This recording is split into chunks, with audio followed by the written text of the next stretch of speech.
My favorite part about scuba is the sort of peaceful feeling when you go down underwater.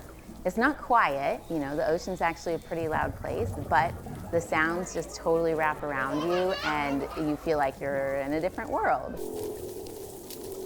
There's all kinds of clicks, and fish actually make lots of sounds, and the sounds of the waves, and sound moves 4 times faster in water than air.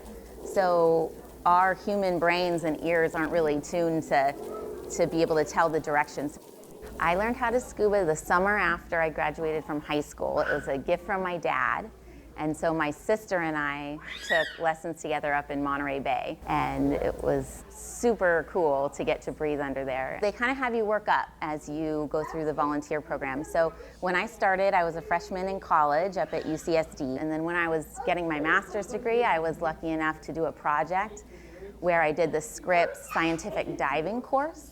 And once I had that certification, I was eligible to be able to dive in the tank. As part of the scientific diving course, we do everything from navigation, advanced safety procedures and rescue, doing the equipment underwater, learning to, bring stuff up and down from the bottom safely.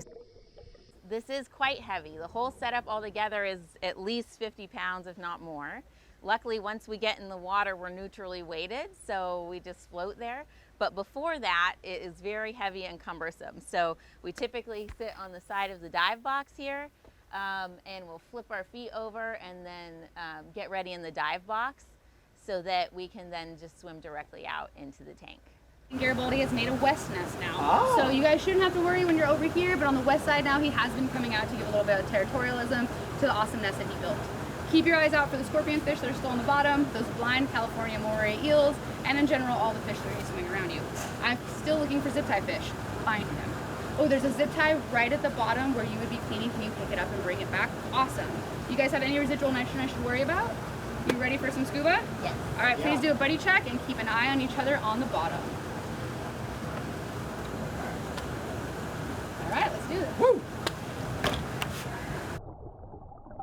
There's always 2 divers in the tank for safety, and the second one, their job is to siphon along the floor. And I love doing that because you just get to go clean the tank, but you have time to stop and look at the fish and say hi to them, and it's kind of a relaxed job.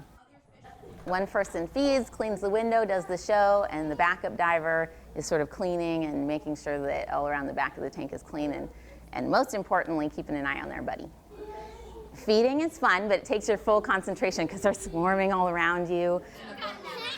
When I first started doing it, I was nervous, and my mom told me to just pretend that they were little puppies. So in my head, that's what I do. I just pretend they're little puppies, like, oh, you're so cute. And I've continued volunteering here because it keeps me connected to this community. The aquarium is part of Scripps Institution of Oceanography. I guess the other reason I'm really passionate about coming here is that it's a way for the general public and a lot of tourists who come to San Diego to see what is underwater right off our coast. You know, we could drive down the hill right now and go to the beach, and most people see what's on the surface. And here you get a glimpse of these fish that are in the water every day, all day, while we're going to work and school, doing their thing. And it helps remind people, hey, all this stuff is right here. We should appreciate it, go see it.